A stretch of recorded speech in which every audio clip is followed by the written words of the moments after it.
요즘 유럽의 매서운 겨울 추위를 녹여주는 에너지가 어디서 오는지 아시나요? 현재 유럽의 생명줄은 러시아의 파이프라인이 아니라 카타르에서 출발해 한국산 LNG선에 실려온 액화천연가스가 책임지고 있습니다. 그런데 여기서 한 가지 의문이 생깁니다.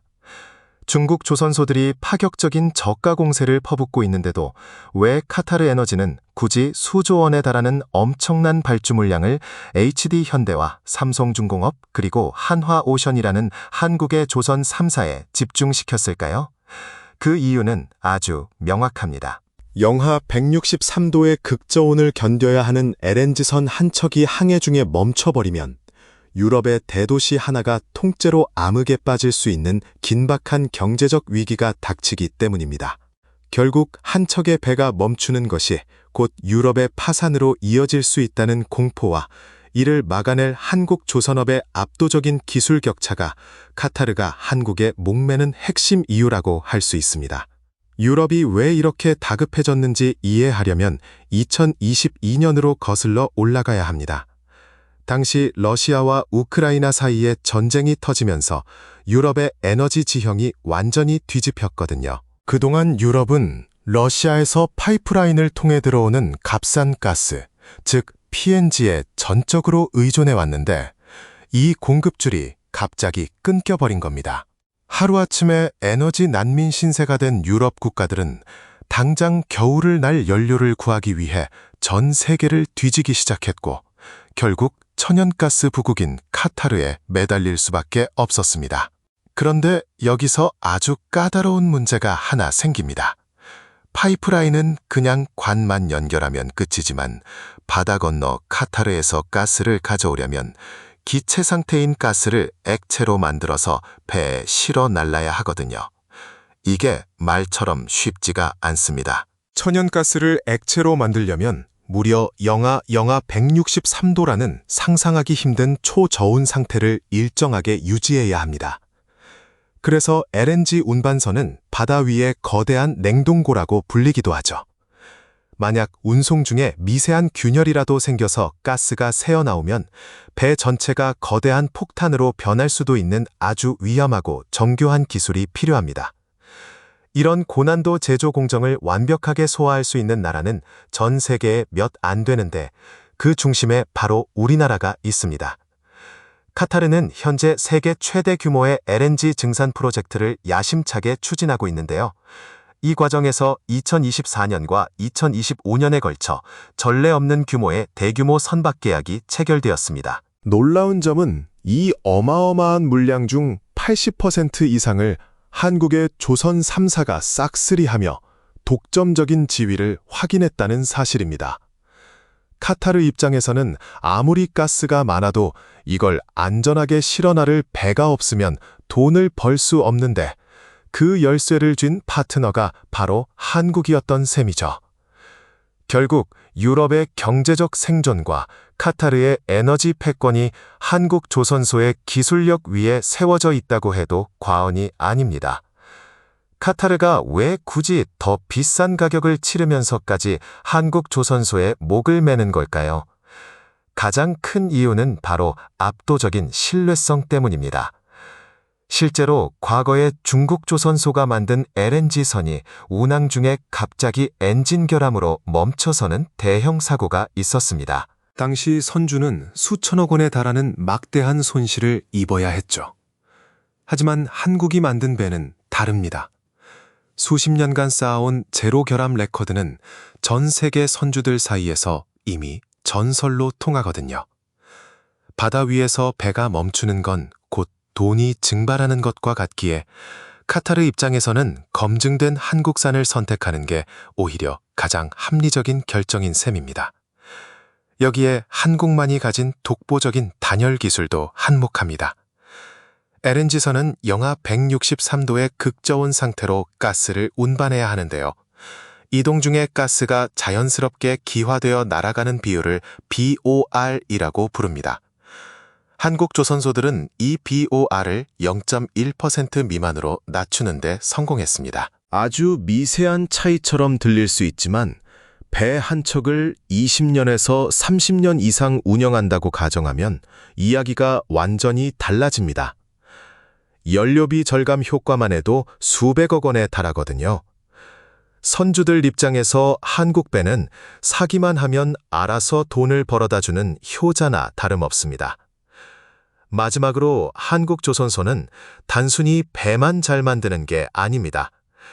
배에 최첨단 IT 기술을 입힌 스마트십 솔루션이 정말 강력하거든요. 이제는 육상 관제센터에서도 바다 위에 떠있는 배의 엔진 상태를 실시간으로 모니터링할 수 있습니다. 만약 작은 결함이라도 감지되면 육지에서 원격으로 진단하고 수리 가이드까지 내려줍니다. 이런 스마트한 관리 시스템은 운영 효율을 극대화하고 사고 위험을 획기적으로 줄여주죠. 결국 카타르가 한국을 찾는 이유는 눈에 보이는 배의 형태뿐만 아니라 그 안에 담긴 세계 최고의 기술력과 사후 관리 능력까지 모두 신뢰하기 때문입니다. 이런 경쟁력이 모여서 지금의 독주 체제를 만든 것이죠. 카타르 국왕이 직접 우리나라 조선소를 찾아와서 배가 만들어지는 과정을 꼼꼼히 살핀다는 사실 알고 계셨나요? 국가 수반이 일개 기업의 공장을 방문하는 건 정말 이례적인 일인데요. 그만큼 카타르가 한국 조선업에 거는 기대와 신뢰가 절대적이라는 뜻입니다. 이 신뢰의 핵심은 바로 약속을 칼같이 지키는 납기 준수율 100%라는 경이로운 기록에 있습니다. 바다 위에서 하루만 배가 늦게 떠도 수십억 원의 손실이 발생하는 에너지 시장에서 한국 특유의 빨리빨리 문화와 정교한 공정관리 시스템은 전 세계 그 어떤 나라도 흉내낼 수 없는 강력한 무기가 된 것이죠. 여기에 기술력의 차이까지 더해지면 격차는 더 벌어집니다.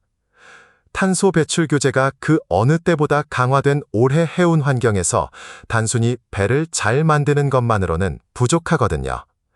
지금은 LNG와 메탄올을 동시에 사용하는 이중연료 엔진, 즉 DF 엔진 기술이 핵심입니다. 환경오염은 줄이면서 효율은 극대화해야 하는 이 까다로운 기술력을 완벽하게 구현할 수 있는 곳이 사실상 한국뿐이라고 해도 과언이 아닙니다. 중국 조선소들이 저렴한 가격을 무기로 추격하고 있지만 현재 고도의 기술이 필요한 친환경 선박 시장에서만큼은 한국의 독주 체제가 이어지고 있는 이유입니다. 상황이 이렇다 보니 LNG선 몸값은 그야말로 천정부지로 치솟고 있습니다. 최근 LNG선 한 척당 가격이 2억 6천만 달러, 우리 돈으로 약 3,500억 원을 돌파했는데요. 배 한 척이 웬만한 중견기업 1년 매출과 맞먹는 수준이니 그야말로 황금알을 낳는 거위라고 할 수 있습니다. 이제 우리 조선사들은 무조건 많이 수주하는 양적 성장에 매달리지 않습니다. 도크가 꽉 차서 배를 만들 자리가 부족할 정도라 수익성이 가장 높은 고부가 가치 선박만 골라서 받는 선별 수주 전략을 펼치고 있습니다. 갑과 을의 관계가 완전히 뒤바뀌어 버린 셈인데 우리 조선업이 가진 기술의 힘이 얼마나 대단한지 다시 한번 체감하게 되는 대목입니다. 자, 그럼 앞으로의 상황은 어떻게 흘러가게 될까요? 우리는 크게 세 가지 시나리오에 주목해야 합니다. 먼저 가장 기분 좋은 흐름은 카타르의 2차 증산 계획이 차질 없이 진행되는 경우입니다. 이미 국내 대형 조선사들의 도크는 2027년까지 꽉 들어차 있는 상태인데요. 이렇게 물량이 밀려 있다 보니 배를 만드는 가격인 신조선가는 계속해서 오를 수밖에 없습니다. 공급보다 수요가 압도적인 상황이라 우리 조선사들이 과거의 저가 수주 굴레를 완전히 벗어던지고 역대급 수익성을 기록하며 진정한 슈퍼사이클을 누릴 가능성이 매우 높습니다. 하지만 경계해야 할 복병도 분명히 존재합니다. 바로 무서운 기세로 추격해오는 중국 조선업계죠. 최근 중국은 한국의 숙련된 기술진들을 파격적인 연봉과 복지로 영입하며 기술 격차를 좁히기 위해 사활을 걸고 있습니다.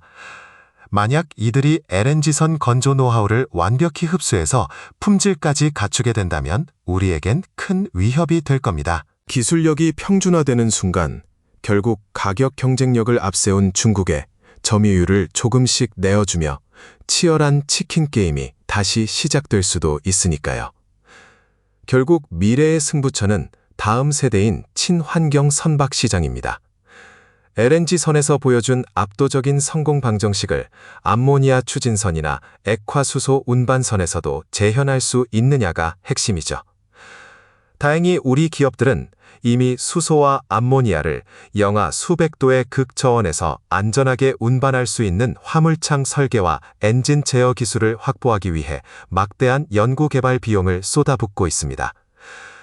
단순히 배를 잘 만드는 것을 넘어 미래 에너지 운송의 표준 자체를 주도하겠다는 전략입니다. 결과적으로 카타르와의 협력은 단순한 비즈니스를 넘어 대한민국 조선업이 제2의 전성기를 맞이할 수 있는 든든한 발판이 될 것으로 보입니다.